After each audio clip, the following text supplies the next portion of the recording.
Welcome to the Improvising Life podcast, where we explore how life can be more livable. This is Lloyd Crawford, your host, and I'm coming live from my office, which is right now actually my husband's Jeep, and I'm feeling super jazzy because I just actually, wrote out notes for this podcast episode, on actual paper with an actual pen.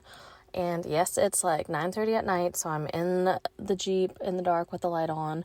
But this is how I get to have paper and pen time with a toddler who wants to eat those things. So, just want to bring that joy and geeking out space of whoa, I did something that feels super, super needed. So, yay with all of that. So, the idea that we're going to play with today is how being full of yourself helps you human.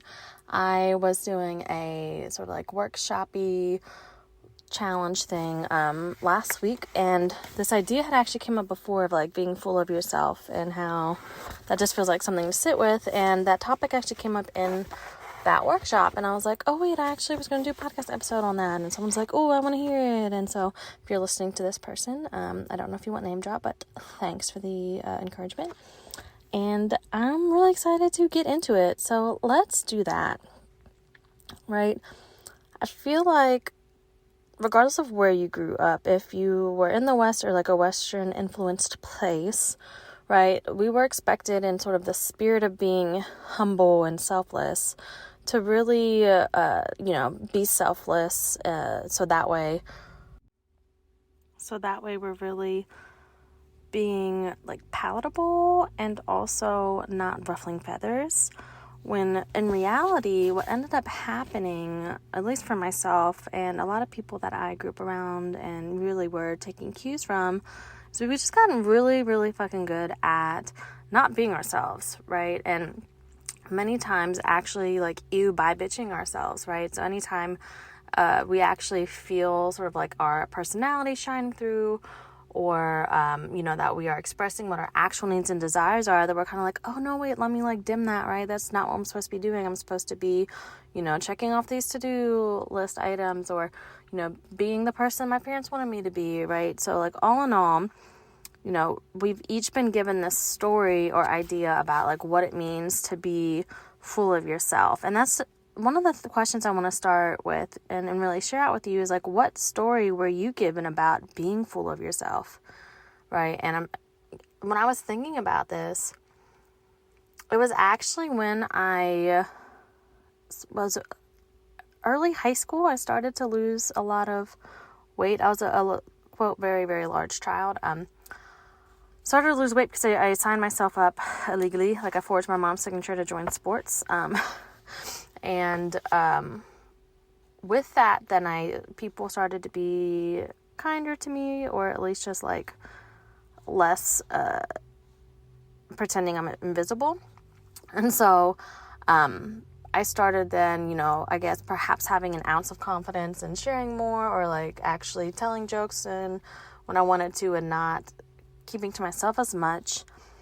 And then that was the first time I sort of heard, oh, you're really full of yourself, you're feeling full of yourself, aren't you? And I was like, oh, fuck no. And I remember physically recoiling back. And so that was the first time I remember being directed at me. But when I asked myself, what else is there? I also realized that way younger than that, elementary school, I could remember it being used in that sort of, shameful way towards people, oh, they're really full of themselves, right? And so I say all this to say, I can remember it being something that was said from when I was really little. So, I was already getting these cues from caregivers, right, that being full of yourself was bad. And so that became one of those voices from my inner parent, one of those metrics of really feeling okay, so this is not good, right? The goal is to not be yourself. And so being in a family where I was expected to function for other people and really do all of the things so they didn't have to, it becomes even more difficult to realize what's happening in that dynamic, because you're being told that being full of yourself is bad, right? And so anytime that you are then trying to be any part of yourself and really express yourself as yourself, then that's going to ruffle feathers, right? And that's a double ew from everyone around you. I have a thing with the word you today, so we're just going to let that be. So, right? And so, I had this other thought too, that once we realize if we are carrying around some of those views about ourselves, right, that we have either been told by others or like from all those voices over time becoming what feels like ours, right, and really self-critical ones, it's actually this conversation about taking up space, right? Because if we're full of ourselves, that also means that we're taking up space within ourselves, right? Our own idea of self, our beliefs, our self-expression, our priorities, our goals, our dreams, our interests, right? All of those things are components of self and how we experience self. And so really the conversation of being full of yourself is a matter of like, are we able to access taking up space? And in what way were we, expected to not take up space? And so I have this curiosity of like how much of you and like your self-identity right now feels like it is you, like coming from this place of self-awareness and self-expression and self-embodiment, and how much actually feels like it's the like sort of accumulation of others, whether that's voices and expectations of how you should be, upholding traditions or practices that were expected of you that maybe actually aren't what you desire.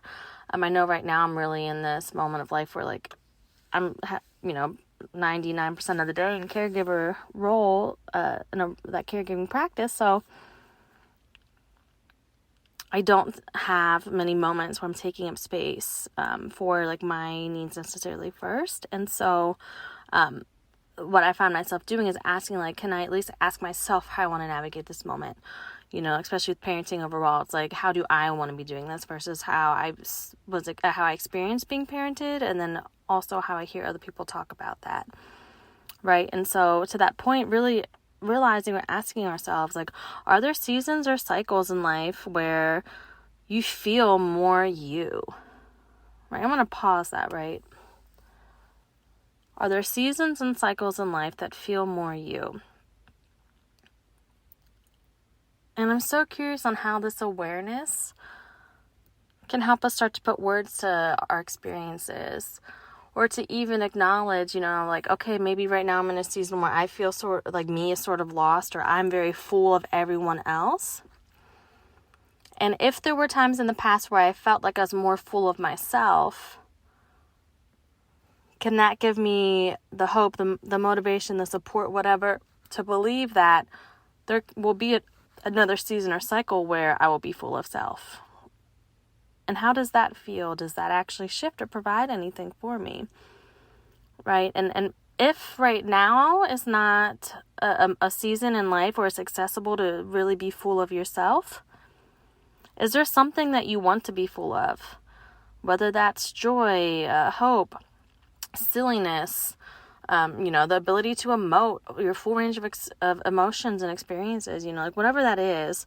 Are there sort of mini moments in your day or even your week where you can fill your cup with some of those things, right? Because I'm going through this season of life right now where I'm also realizing that while my brain is thinking I need 100% of relief for something to feel a shift, my body and spirit are actually like, oh, actually this like 5% here or there is actually being restorative. We just need to ask our brain to allow the sort of momentum or like how restorative those moments feel to actually be good enough, right? Yes, mental relief is something that is like being desired, and also there can be these other types of relief or rest or rejuvenation that are accessible and are happening, right? And so when we're really thinking about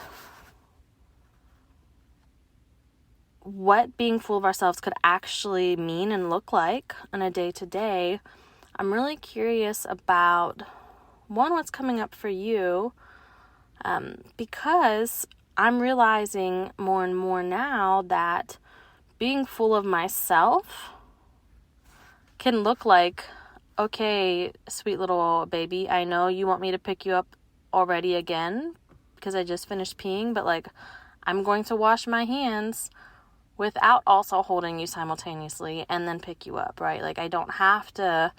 I know that you are wishing that you were on my hips still, but I don't have to have you on my hip while also washing my hands. Like I can communicate with you, okay, I need 30 more seconds to prioritize hygiene and what, I need to do. I hear that you would like to be picked up, and also I'm filling myself up with the understanding that it's okay to set a boundary to prioritize myself in that moment. And like that can be okay, right? So, and that seems like such a small moment, but that also then means 30 extra seconds in my day that I haven't had for a year and a half, where I'm actually saying like, this is something that I just need to do for me. And how that can be enough of this idea of like being full of myself, right? Because I'm acknowledging that I have a need and I'm tending to it, right? And so, and I'm also realizing too that that's something that, perhaps if I was less rusty and that actual like planning out of a podcast episode and sharing out, maybe I would have like started with this, but it's coming up when it's coming up. Is like really what is self to you. And so for me, the experience of self, I've mentioned it in, whether that's expression or your priorities, your desires, your dreams, all of that, but like the actual experiential part of self for me is body, spirit, and mind. Because so much of my life is expected to only, and I felt like like I was only a mind, and I was supposed to operate that way. And a lot of damage and harm was done to me, and I really experienced that because I was only in this mental space, and it's really become expected for all of us to be in that space. So I want to just normalize that and not contribute to any like shame or guilt or anything with that, because it's not something that like we chose to do, from like our childhood to ourselves, right? It just like happened because of surviving, right? And so if that idea of self is this, accumulation of body, spirit, and mind, and just acknowledging that we have these different layers, it's not even layers, like facets, like interconnected elements of really like our full ecosystem, that being full of ourselves can mean just acknowledging either of those, right, in any combination of ways. So, today I, was able to be full of my bodily self because I noticed my butt had fallen asleep on the couch. So I stood up and leaned forward a little bit and, wiggled my butt cheeks to feel some circulation going back there. And that was me being full of myself in that moment. And it helped me human so much better, because I realized that I usually I'm so disassociated from my body. I usually just don't realize that it's numb, or I think that's the only way to feel. But actually I ended up feeling so much less achy by the end of my day by standing up and taking that break, right? It could be something like that, right? Because if we're thinking about this idea of helping us human, we're really talking about this idea of how can life be more livable? How can my day be more navigable? How can I feel like I even know what my needs are and they're being met? So this idea of being full of yourself, and even thinking of it as like, oh, okay, how can I be full of my bodily self, my spiritual self, and, my mental self? And does having that idea that there can be multiple ways that you're being full of self even make it more accessible, right? So when we're thinking of then, is like, what's your next step then to feel more like full of yourself? Having those different categories to spend time with, like, I'm just curious on whether that makes something shift for someone, right? And really, if we're thinking about why does this matter? Why does being full of self, how could that offer, that ability to human with more ease, to adult with more ease, and to not only adult on autopilot? I'm so curious on how being full of yourself actually offers a filter to say no to what is not supportive for you, right? So as things are being added to your plate and you're expected to say yes to all the things, and this is coming from someone who yes ands, right? Like, remember, yes and is often the platform, the gateway, the on-ramp to a no, right? It allows you to sense, make, and contextualize and have no's that are very firm and, unyielding, because some things in life are going to be no's, and that needs to be okay, right? But so like this ability to have that filter, because we're running something through. So someone says, oh, hey, can you volunteer this day for 4 hours and do these things, right? Only in perhaps like mental mode you, or at being selfless and not full of yourself, might say yes automatically without even checking your calendar or even being like, do I want to be outside in 100-degree heat for 4 hours and all these things, without actually considering it, right? There's that learned reflex of yes, of course. And so this filter of being full of yourself might look like, you know what, this is a relationship where I've always said yes to this person, and I have at times asked for support in return, and I've actually never been supported. And so it's feeling like I would be continuing to let myself down by saying yes to this, right? It would be perhaps like really dampening on my spirit. Perhaps it's also just mentally draining. It's like too much bodily exertion, right? You have these different lenses through which you can, or these filters through which you can ask, like, does this actually feel like something that I want to say yes to? And then, when we're looking at the longer idea of it all, I'm really curious then, over time, if we have this practice of being full of ourselves and it is serving as that filter, are there fewer things than on our plate overall? Because then suddenly we're not having this huge mishmash and like bullshit buffet of what we don't actually really want or don't need to have in our space. So, really then taking this moment right now to just take a breath and revisit that second question. I asked like 80 questions, but it's the second in my notes of how much of you feels like self versus others. And over the next few days, I want to encourage you to have that question be something you revisit. You can, choose which part of your day, but just checking back in, like right now in this moment, how much of me is feeling like me? And I would so love if you shared out what is coming up for you there. And I would also love to share with you and invite you to check out my course called Yay. So funnily enough, it's probably going through a title change, but I want to bring you on this adventure with me, right? So it's been called Yes and Yesterday because the practice that we do is yes anding yesterday. This idea that each yesterday becomes, or every today becomes a yesterday, right? So if we're not able to process today as it's happening, what ends up happening over time is that we have this really like backed up buildup of yesterdays that just really fucking suck, right? Or there's a lot of emotional drain, a lot of energetic residue.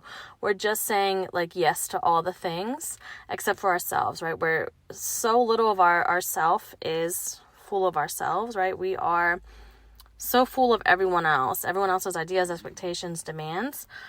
And that is such a heavy fucking book bag to wear. And it's often not a book bag we can even take off. It's at this point, it's like grown onto us, right? It's like, where does the book bag end and we begin?